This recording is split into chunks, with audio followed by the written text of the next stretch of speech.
Hey everybody, welcome back to the channel. I'm Danny and Donna's behind the camera, and today we're going to show you how we do some cooking while we're boondocking.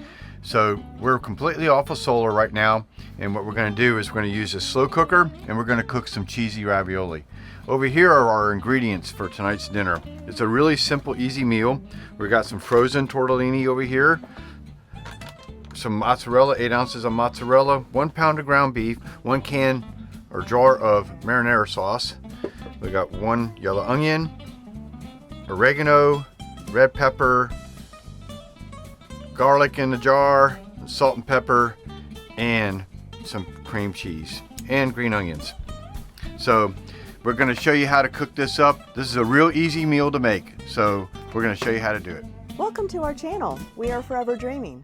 We are Danny and Donna. We take you along with us as we travel in our truck camper. We show you how we do it, where we stay, and where we go while we're there to have fun. We also give you tips about what we find that makes things better and easier. We invite you to subscribe to our channel to see where the next adventure takes us. Stay tuned to see what we're doing now. Hey everybody, welcome back to the channel. I'm Danny and Donna's behind the camera, and welcome to my kitchen. And today I'm going to show you a really easy meal to do while you're boondocking.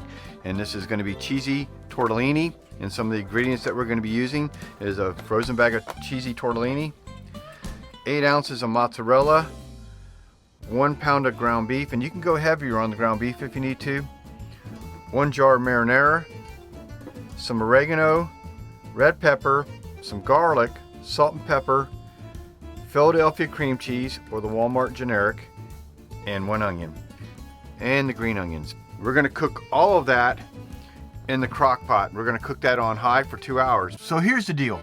We need your help to keep us relevant in the YouTube world. So please like, Subscribe, comment, and hit the notification button. Just do one of those things. That helps us out quite a bit. It really does.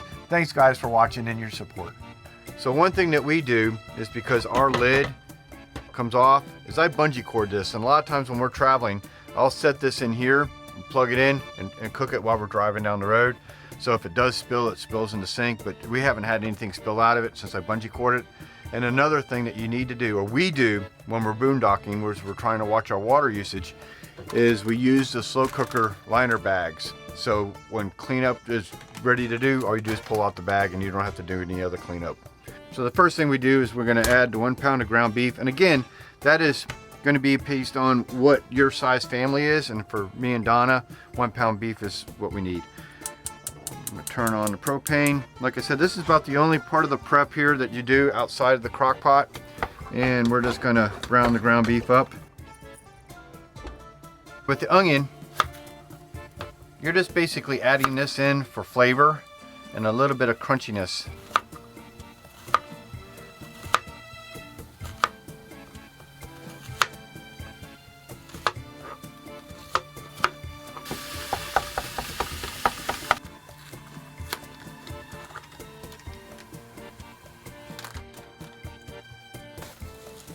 Don't forget to put your bag in. And I found it easier if you lift it up. And this is going to come in a lot handier later, because this is a really cheesy dish.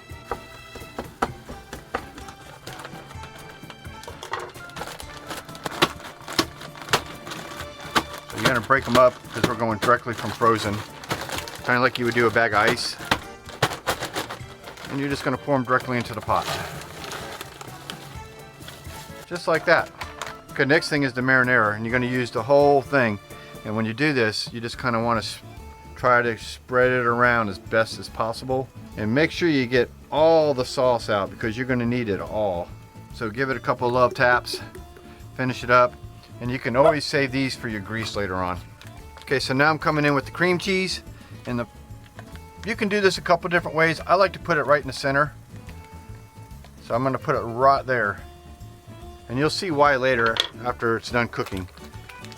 Alright, so now I'm going to add the ground beef. And Donna wanted me to point out that we used the 93.7, the 93% less fat, I guess is what it is. So it's a lot less grease. And you're just going to put everything right in. Just kind of mix it up a little bit. Spread it out. So now we're going to come in with the onions, and you just want to break them up and spread them on the top. And this, like I said, is going to give it a little bit more flavor and give it some crunchiness to the meal. So you can, if you like onions, you can go heavy with it, you can go light. It's all up to you what you want. We like onions, so we used a full onion on here. And again, like I said, it's totally up to you and your family. So now we're going with the salt and everything. And this is really towards what your taste is. I like to go a little heavier on the pepper because I just like pepper. That's about it. I would say it's probably about a teaspoon of pepper and maybe a half a teaspoon of salt. And the secret ingredient to give it a little bit of kick, and the key is a little bit, is this red pepper. If your family likes a lot of pepper, then go heavy. If they don't, go light. If they don't like it at all, don't go at all. And I don't know if you guys remember our other video, but we did a video of how we do our seasonings up here, and this works out really good for us. And I'll link the video of this in the description so you can check that out. Now we're going to go with some oregano, and again, that's probably, I'd say about a tablespoon. So it's just on your seasoning. We like it a little bit more Italian flavor, so that's what we add. And now for the garlic. And again, it's all about what you like. So I'm just going to go with basically some tablespoons of garlic. And we like garlics, as you can tell.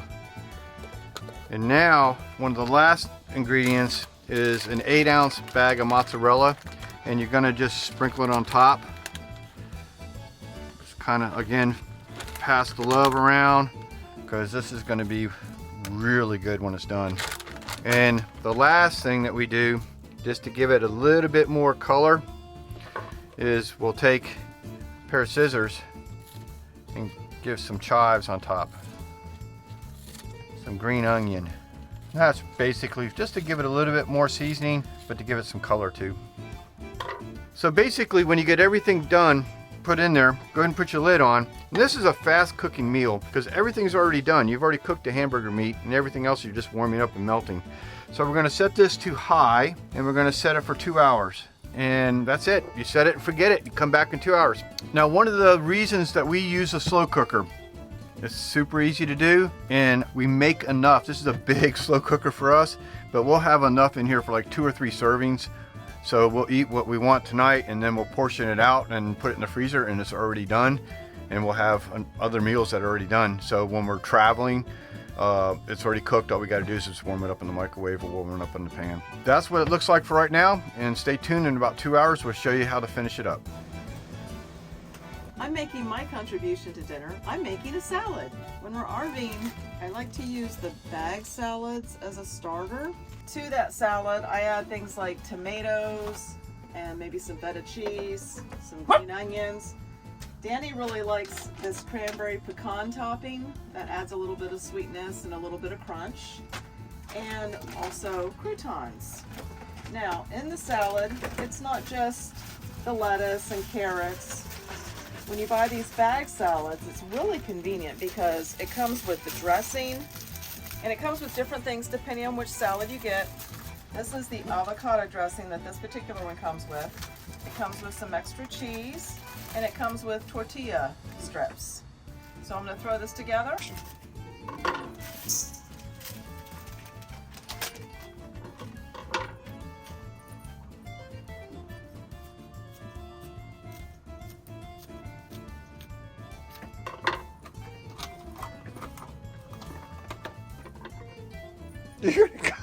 You're gonna use the scissors for those too. I'm sorry, I'm taping this. If your scissors are sharp enough, you can even cut tomatoes with them. All right, there we go. The feta cheese has some big crumbles in it, so I don't worry, I wash my hands first.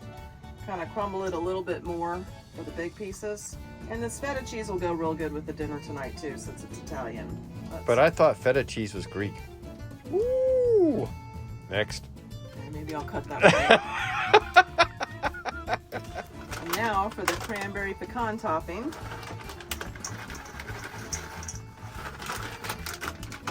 And croutons.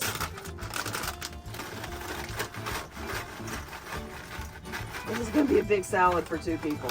but we usually eat the whole thing. You don't want to add too much extra stuff to your salad or else you won't have enough dressing to go around. And the salad by itself without adding extra stuff, in my opinion, is plenty, but Danny likes it beefed up. He's the cook in the family. I just do it because it's necessary. I don't really enjoy it. Okay, I'm going to use a fork because I feel that it mixes up things better because there's a lot of little pieces in this. And you want to get the dressing all mixed in.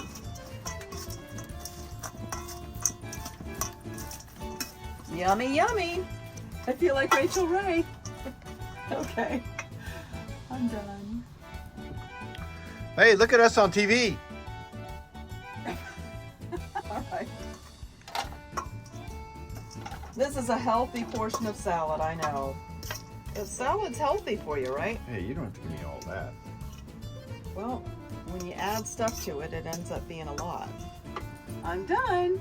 Okay, it's been over a little bit over 2 hours, and we're going to show you the final process, which is just stirring up the deliciousness. We've been cooking this on high for a couple of hours, and now we're just going to stir it all up.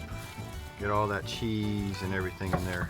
Now you can see why I got the bag, because it would be just a really big mess with all this cheese, but that's it, and we're going to serve it up. When you use the crock pot liners, you can just twist up the leftovers in the liner bag, put that in a Ziploc, and store it in the refrigerator until you're ready for the leftovers.